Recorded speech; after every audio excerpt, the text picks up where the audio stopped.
এমন জায়গা থেকে ইসলাম যে অবস্থান থেকে বা যে সময়টাতে এসেছি, এটা সম্পূর্ণই আমি এই তিনটা জিনিসকে ব্যবহার করে এসেছি। আমি 29 বছর পর্যন্ত আমার আকলটাকে, আপনারা যেটা বলছেন আমি বিবেক বলি, বুদ্ধি বলি, এতদিন বলে জেনে আসতাম যে আমি 29 বছর আমার সমাজ, আমার পরিবার, মানুষের আচরণ, এগুলো অবজারভেশন করেছি, অ্যানালিসিস করার যেটুকু আমার ক্যাপাবিলিটির মধ্যে ছিল আমি করেছি। 29 বছর পরে এসে আমি এই 29 বছরে অন্যান্য ধর্মগ্রন্থ পড়েছি। আমি হিন্দু ধর্মে তো জীবনযাপনই করেছি। এরপরে আমি প্রথম হিন্দু ধর্মের মানে ধর্মগ্রন্থগুলো পড়া শুরু করলাম, এটা অনার্স ফার্স্ট ইয়ারে। তারপরে আমি বাইবেল পড়লাম।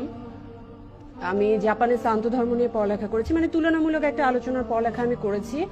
এবং 2012 সাল পর্যন্ত আমি এই ডিসিশনে আসলাম যে এগুলো মানুষের লেখা বই, তার মানে ওগুলো সম্পর্কে আমি একটা ডিসিশনে ফাইন্ডিংস আসতে পারলাম। এরপরে 2012 সালের পরে যেটা হলো, আস্তে আস্তে আমি আমার চারপাশ বা বাকি জ্ঞানগুলো আমি গ্রহণ করা শিখলাম। 29 বছর পরে এসে আমি প্রথম কোরআনের বাংলা অনুবাদ পড়লাম।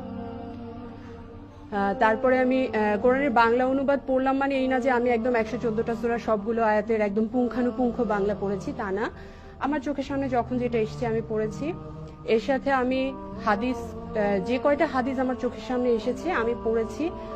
আমি খুব বিচার বিশ্লেষণ করে, এরকম না যে কোনটা সহি কতটুকু আছে, কিন্তু কোনটা আমি রিসিভ করছি বা রিসিভ করছি না, যেটা আমার মনে হয়েছে যে না, এটা মনে হয় আমার এত প্রিয় নবী করিম সাল্লাল্লাহু আলাইহি ওয়াসাল্লাম, তার কাছ থেকে এরকম আসার কথা না, তখন আমি সেটা একটু দূরে সরিয়েছি। তো তার মানে কিন্তু আমি কোরআনের আয়াতগুলো যখন বোঝার চেষ্টা করেছি, তখন বারবার আমার একটা প্রশ্ন ছিল, আল্লাহ কেন এটা বলছেন? আল্লাহ কেন আমাকে বললেন তোমাকে এটা পালন করতে হবে? আমি নিজের মনে প্রশ্ন করেছি। কখনো আল্লাহ সাহায্য পেয়েছি, তিনি আমাকে সাহায্য করেছেন বুঝতে। কখনো স্বপ্ন দেখেছি, জানি না এটা সবাই বিশ্বাস করবে কিনা।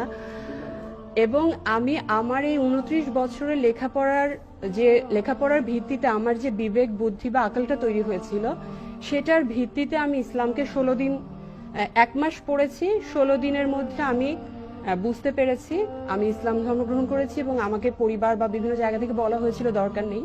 তো তারপরে আমি তখন আমি প্রোটেস্ট করতে পেরেছি যে না, আমি আল্লাহকে চিনেছি, আমি বুঝেছি আল্লাহ কেন এই বিধানগুলো দিয়েছে, আমি নবী করিম সাল্লাল্লাহু আলাইহি ওয়াসাল্লামকে ভালোবাসতে পেরেছি, আমি বুঝেছি উনি আমার ভালোর জন্যই এতগুলো কথা বলে গেছেন। সুতরাং আমি আজকে থেকে তাকে তার ওবিডিয়েন্ট হব, বাধ্যতা স্বীকার করলাম, আমি আত্মসমর্পণ করলাম এবং বাধ্যভাবে আমি চলার চেষ্টা করবো যখন যেটুকু বুঝে এসছে। তো এক্ষেত্রে যে প্রবলেমটা হয়েছে, আমি অনেকে অনেক কিছু বলার চেষ্টা করেছে, অনেকে অনেক রকম আমাকে যে নসিহত করার চেষ্টা করেছে। তো যেটা হয়েছে, আমার যে নিজস্ব একটা বুদ্ধি বা বিবেকের জায়গাটা ছিল, আমি কিন্তু ঠিক যতক্ষণ পর্যন্ত না আমি মানসিকভাবে বুঝতে পেরেছি যে হ্যাঁ, আমার কমন সেন্স যতক্ষণ পর্যন্ত না সায় দিয়েছে, আমি কিন্তু গ্রহণ করতে পারিনি। হয়তো সে আমার ভালোর জন্য বলেছে, কিন্তু আমি পারিনি। কারণ ছিল যে আমার নিজস্ব একটা কমন সেন্স, আমার একটা নিজস্ব বুদ্ধির জায়গাটা তৈরি হয়েছিল বা আকলের জায়গাটা তৈরি হয়েছিল। তো আমার পুরো প্রসেসটাই কিন্তু এসছে এভাবে। আমি কিন্তু বারবারই বলছি, আমার মা, বাবা, শ্বশুর, শাশুড়ি, আত্মীয় স্বজন, হাজবেন্ড, অনেকে ভাবে আমি বিয়ে করেছি দেখে ইসলাম গ্রহণ করেছি। বিষয়টা এরকম না। এটা হলে আমি 2012 সালেই করতাম, আমি 2017 সাল পর্যন্ত আমার লাগতো না। সো আমার পুরো বিষয়টা এসছে, আমি যেমন আজকে প্রথম ফিকা নিয়ে, তারপরে কিয়াস, ইজম এগুলো নিয়ে, বা আরবি গ্রামার, আরবি ভাষাও আমি খুব ভালো জানি না। সো এগুলো নিয়ে কিন্তু আমার ইসলাম গ্রহণে কোনো সমস্যা হয়নি। আমার কিন্তু এই তিনটা জায়গায় কিন্তু এত স্ট্রংলি হয়তোবা হতে পারে আল্লাহ চেয়েছেন, আল্লাহ মানে অবশ্যই আল্লাহ চেয়েছেন, সে কারণে আমি পেরেছি। আল্লাহ সাহায্য করেছেন প্রতি মুহূর্তে। তো এই তিনটা প্রসেসের মাধ্যমে কিন্তু আমার 3 বছরের জার্নিটা, আমি যখন বুঝতে পেরেছি হ্যাঁ আমার এখন আমার আজকে থেকে নামাজ পড়া দরকার, সেদিন থেকে আলহামদুলিল্লাহ আমার 14 মাস নামাজ কখনো কাজা হয়নি। এটা আমি অহংকারের জন্য বলছি না, 14 মাস কাজা হয়নি। তারপরে যেটা হয়েছে, অফিস বা পারিপার্শ্বিক কারণে কাজা হয়েছে, বাট আল্লাহর রহমতে এখনো আমার নামাজ কখনো ছুটে যায়নি, কোনো ফরজ নামাজ। তারপরে আমি যখন থেকে বুঝতে পেরেছি যে আমি পর্দা করতে চাই বা আমার আল্লাহর বিধান আছে, পর্দা করতে হবে, আমি করেছি। তো প্রত্যেকটা জিনিস কিন্তু আমার কমন সেন্সের সাথে জড়িত ছিল, এটা কেউ আমাকে বাসা থেকে জোর করে করাতে পারেনি। তো এই জিনিসটা কিন্তু ইম্পর্টেন্ট হচ্ছে তাদের জন্য। অবশ্যই আমি বলবো যে আলেমদের যে জ্ঞানের জায়গাটা বারবার যেটা আসছে, আলেমদের জ্ঞানের জায়গাটা তো অবশ্যই থাকতে হবে, নইলে এই জিনিসগুলো পৌঁছাবে কিভাবে? তিনি যদি একজন যদি কোরআন যদি অনুবাদই করতে না পারে, আমার মতো কোরআনের বাংলা পড়বে কিভাবে? আমার তো একটা ভালো অনুবাদ দরকার, ওটার জন্য অবশ্যই জ্ঞান থাকতে হবে। কিন্তু ইসলামকে ধারণ করতে হবে। আমাদের কোরআনে আয়াতে আল্লাহ কি বলতে চেয়েছেন আমি যেটা বুঝি, যেমন আমার একটা হাদিস আমার সামনে আসলো, আমি একদিন আমার খুব কষ্টের একটা কথা একজনের সামনে বলছিলাম, মানে আমার জীবনের সবচেয়ে মানে স্যাডেস্ট পার্ট ছিল ওটা। তো আমি আমার ফ্রেন্ডকে বলছিলাম, তো বলতে বলতে কথা মাঝখানে উঠে চলে গেল।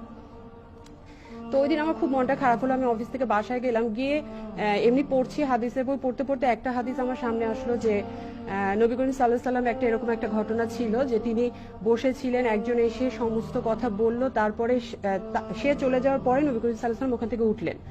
তো তার বর্ণনাটা ছিল এরকম, কেউ যদি তোমার কাছে কোনো কথা বলতে আসে, তার কথা অর্ধেক রেখে উঠে যেও না। আমার জানার মতে আপনাদের এই হাদিসটা সবাই হয়তো বা জানার কথা। তো আমার তখন একটা ফিলিংস আসলো যে যে মানুষটা 1500 বছর আগে আমার এই ছোট্ট একটা অনুভূতির খবর রেখে গেছে, তাকে আমি মানবো না কেন? বা তার কথা আমি কেন মানে শুধুমাত্র লজিক দিয়ে চিন্তা করব? ভালোবাসার জায়গাটা কেন নাই ওখানে? তো এই ছোট্ট একটা বিষয় কিন্তু তার প্রতি আমার ভালোবাসা হয়তো আমার মা বাবা সন্তান স্বামী সবার চেয়ে বেশি করে দিতে পেরেছে। তো আল্লাহ তো বলেছেই ওটা যে তোমাদের যখন পুত্র সন্তান স্বামী পিতা এদের চেয়ে যখন আমাকে ভালোবাসবে বেশি, তখনই তোমাদের কবুল করা হবে বা এরকম বা যাই হোক। তো সেই জায়গা থেকে আমি যেটা ফিল করছি যে ইসলামের একাডেমিক সাইডটা তো অবশ্যই দরকার আছে, কিন্তু দাওয়াতের ক্ষেত্রে আমার নিজেকে ফিল করতে হবে, আমার কমন সেন্সের জায়গাটাকে ওখানে আস্তে আস্তে ইসলামের সুন্দর জিনিসগুলো ঢুকানোর ব্যবস্থা করতে হবে। আমি যদি আমার সন্তান বা আমার স্টুডেন্টদের মধ্যে ইসলামের সুন্দর জিনিসগুলো ঢুকিয়ে দিতে না পারি ওদের ব্রেনে, এখন তো অনেক কিছু আছে, সাইডের অনেক জিনিসপত্র আছে যেটা আমাদেরকে আনস্টেবল করে দেয়, সবসময় ইসলাম থেকে দূরে সরিয়ে দেয়। তো আমরা যদি ওদেরকে ধীরে ধীরে ইসলামের সৌন্দর্যগুলো যদি ওদের মধ্যে ইনপুট দিতে পারি, তাহলে কিন্তু ওদের চিন্তা করার জায়গাটা বাড়বে, ওদের ওই সেন্সটা আপগ্রেড করবে, তখনই কিন্তু আমি কোরআন এবং হাদিসকে আপন করে নিতে পারবো, তার আগে পারবো না। তো থ্যাংক ইউ।